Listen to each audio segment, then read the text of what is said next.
It's like I told Michael Jackson. Mikey, I don't care if they are your brothers. Dump them. Fixed his nose, couple of buckles, the rest is history. You know Michael Jackson? Ralphie, you know me. I do not like to brag, but you know, the moonwalk thing is mine. Show him, Kirk. No, can't do. It's a contractual thing. Damn. But if you like, I can tell you about when Springsteen and I used to hang around. You know him, too? Are you kidding me? I'm the one he calls the boss. I don't usually care for rock music because there's something about that Bruce Springsteen, isn't there? Oh, yes. I think it's his butt. Hi, everybody. I'm sorry I'm late. I was out the door when I got this phone call. It was from somebody I hadn't seen since I was a teenager. Anyway, I cut it short as best I could. Not on our account. No, it's okay. We agreed to meet later for dinner. So, is this someone that you grew up with? In a manner of speaking. So, what have I missed? Anybody notice a certain something in the air? What is that? Aftershave, isn't it? Yeah, but it's such a familiar scent. Something tells me that this old acquaintance of John's may just be of the jiggle gender. Listen, Kirk, this is none of your business. It's canoe. It's what? it's canoe. Oh, when I was a teenager, it was the aphrodisiac of choice. Oh, God. I remember my junior prom. Bobby Fischoff was so drenched in this stuff that the backseat of my parents' car reeked of it for weeks.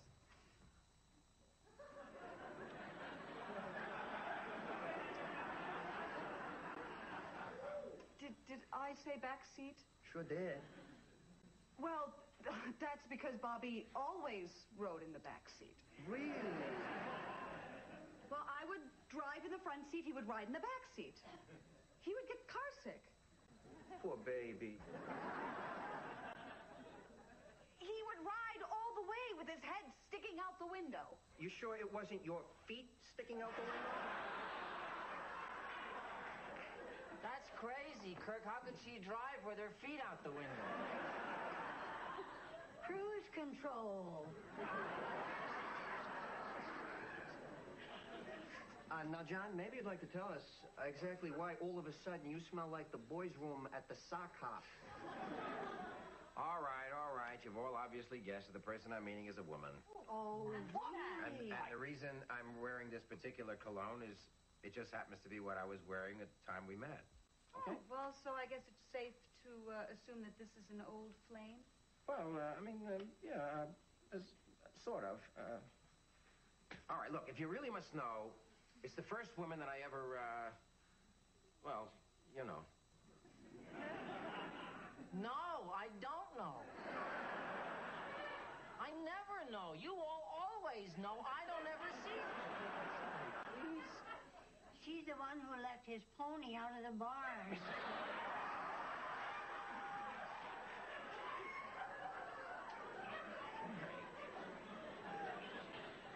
Oh.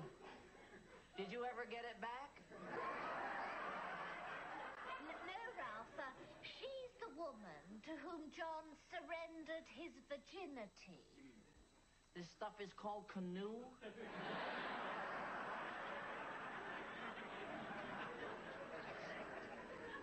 I remember my first time.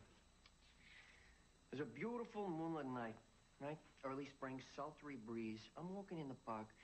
I come across the classiest, most beautiful, most gorgeous woman I have ever seen. One thing leads to another. We head off to her apartment, and that is where I fired the shot heard around the world.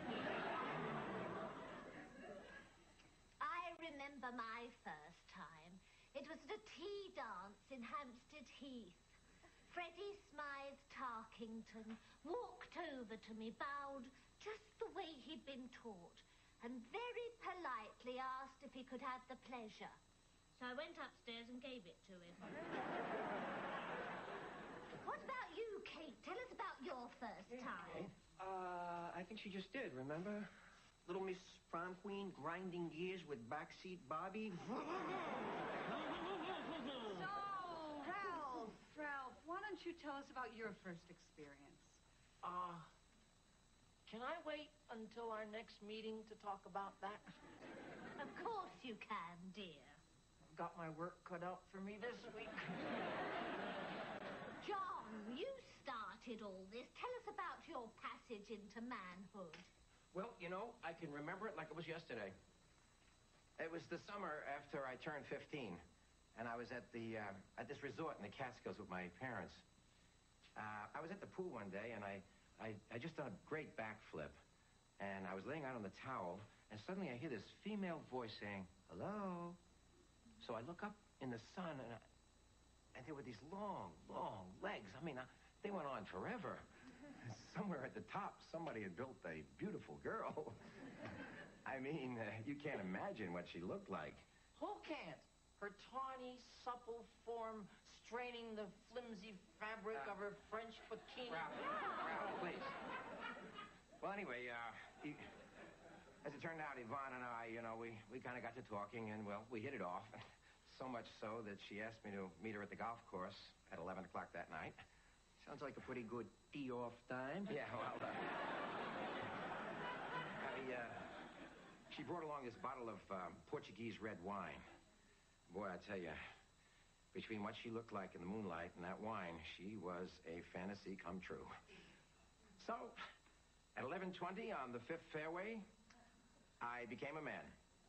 And what about it do you remember best? Trying to replace the divots.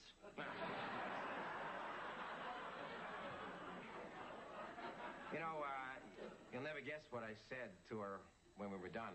What? Gee whiz, you're some nifty lady.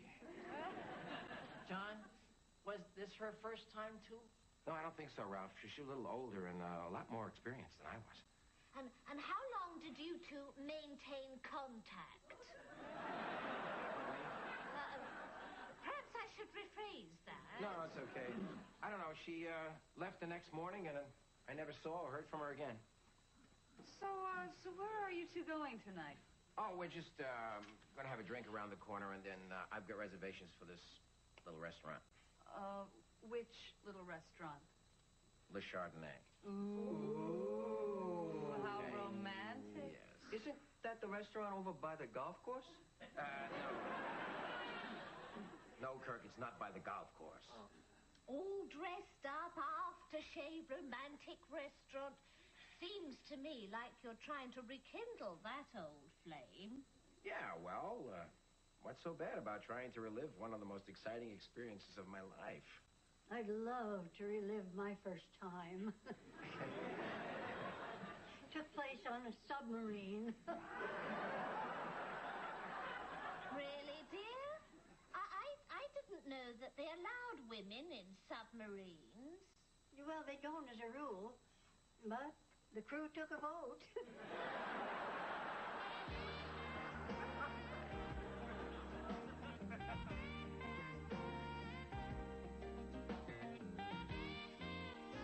John, I don't think I can lose my virginity this week.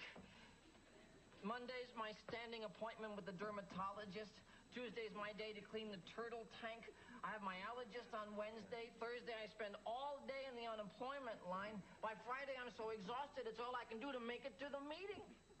What am I talking about? My life's so full. Who's got time for women?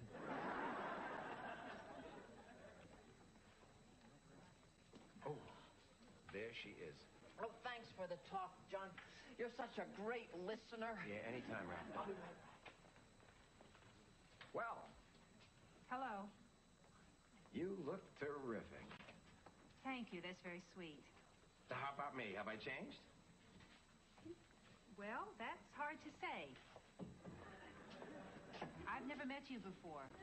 Oh. You mean you're not Yvonne? No, Then I'm making a complete fool of myself. it would seem so. Yes, well, I'm sorry. My mistake. Well, that's all right. Sorry. Doesn't mean you don't look great. John, Hi. it's me, Yvonne. Oh, yes, of course. Yvonne, I'd know you anywhere. It is so good to see you. Yeah. Come, let's sit down. Boy, you haven't changed a bit. Well, I don't know about that, but thanks anyway. So, what are you drinking? Oh, well, actually, I don't have time for that.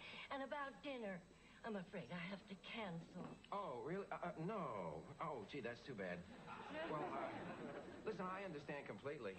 I haven't told you the reason yet. The reasons? Hey, listen, we go back 30 years. Who needs reasons? I'm supposed to go to Connecticut to visit my grandchildren. Grandchildren? You have grandchildren? I so rarely see them, I just couldn't say no. Yes, well, of course, I understand you wanting to go up there. I mean, you probably never get enough time to play with them, and... No, not since they went away to law school. Law school. Well, listen, I'm really sorry this didn't work out. I mean, maybe when you're in town next time we could try again. And hey, let's not let it be another 30 years, okay? Oh, great. What about next Saturday? This year? A week from tomorrow, about 7 o'clock. Well, sure, fine. Mm-hmm. And John. Yeah? You know, I was thinking, instead of going to a restaurant, why don't we find some place that's a little more private? Private? You know, some place that's a little more intimate. Intimate? What about your apartment? Well, I can always bring that Portuguese red wine that you like so much. Remember? Yes, of course, the Portuguese. How can I forget? Next weekend. Fine. Oh, I can hardly wait.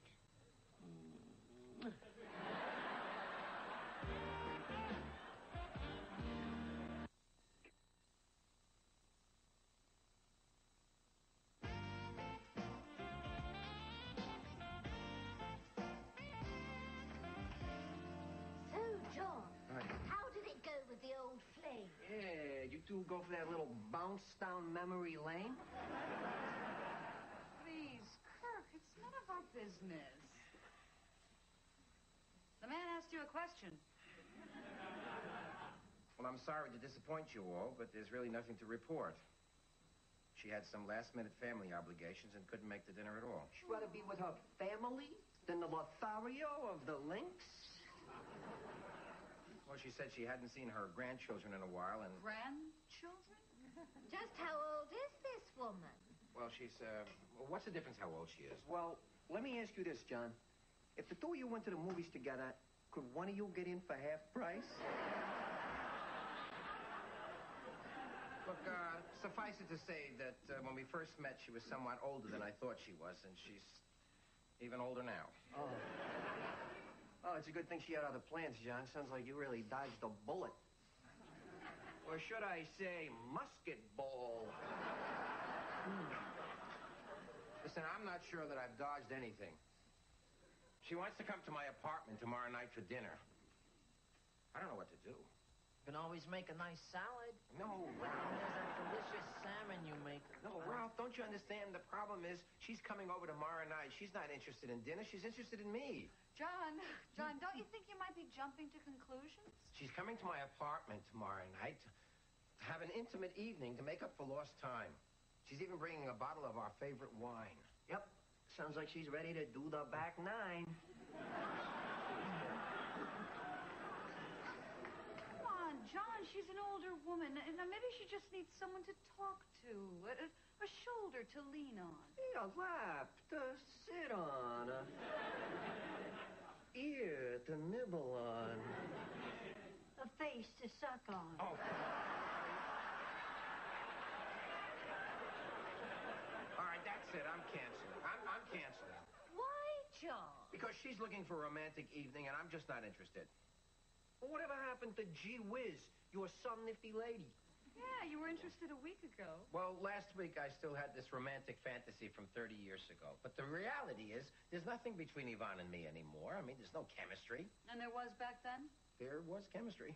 John, you told us that this woman came into your life at a very critical juncture. You were needy and insecure, and she did wonders for your self-esteem. Well, did it ever occur to you that she may have reached a point in her life where Her self-esteem could use a little bolstering. Louise is right. Now, what's wrong with giving her a little romance? You know, a nice bottle of wine, some soft music, a candlelit dinner?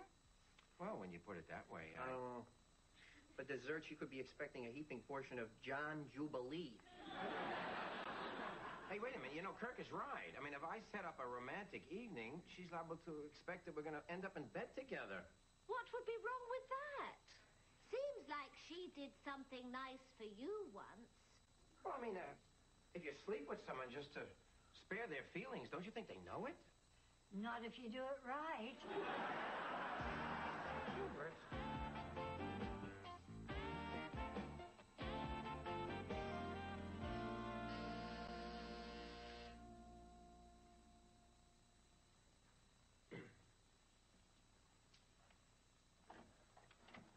Yvonne, for you.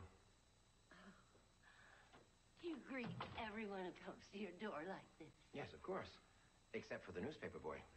Wouldn't want the neighbors to get the wrong idea. May I take this? Thank you. Oh, I see you brought the wine. Portuguese red, just like I told you. Please, have a seat. Thank you. Would you mind if I open the wine now? Oh, that would be nice.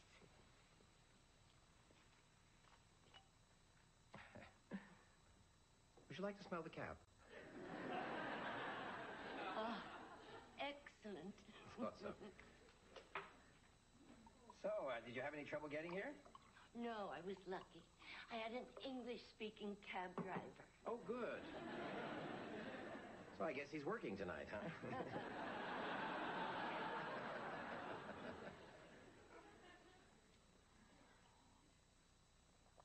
Oh. So how was Connecticut? Oh, it was beautiful. Yes, I always say Connecticut is my favorite section of New York. So what have you been doing with yourself all week? Oh, everything. Plays, the museum. Oh. Did you catch that O'Keeffe exhibit at the Metropolitan? Oh, it was wonderful. I could have spent the whole day there. Yes, I know what you mean. I don't know which one of her paintings are my favorite. I guess, what with the cityscapes and the wonderful barns and those exquisite flowers.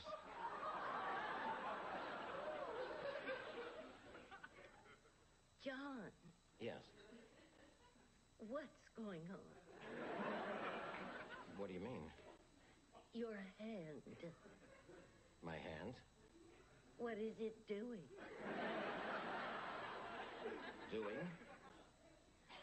Why is it there? Isn't that what you came here for? No. You mean you didn't expect to sleep with me tonight? Sleep with you. No. Oh, God. Oh, God, I'm so sorry. I'm so sorry. Well, you don't have to laugh at me. Oh, come on. It's not such a crazy idea now. Look, I admit I'm not Paul Newman, but on the other hand, really is kind of funny, isn't it? It is funny. Oh, come on. It's not that funny. Oh, I'm sorry. Listen, I'm really very confused. I mean, if you didn't come here for that, then why the wine? Why my apartment? Because I wanted to say something to you. I wanted to tell you how guilty I've been feeling all these years. Guilty? Why? Because I took advantage of you. You're a sensitive 15-year-old boy. I was lonely, and I used you to fill a need, and then I just vanished out of your life. You mean to say that's what this is all about? That's it. But I did realize one thing. I don't have to feel guilty anymore. Because you have turned out to be such a terrific guy. Hey, listen, let me tell you. I mean, you don't have to feel guilty anymore. I mean, I was a gawky, klutzy kid. And you You were a dream come true, Yvonne. Oh. Well, now that we got that out of the way, I feel a lot better. So, shall we? To us. To us. And the Portuguese red wine.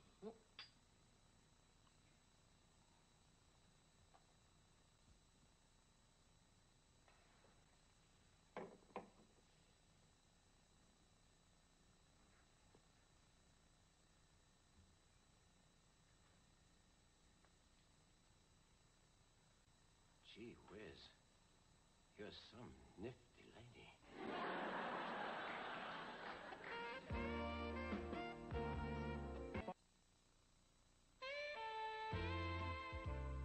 So you meet the woman of your dreams, but there's something about her that might be a problem. Mike Myers stars in the hilarious comedy So I Married an Axe Murderer, tonight at 8. You're watching Fox 29 again.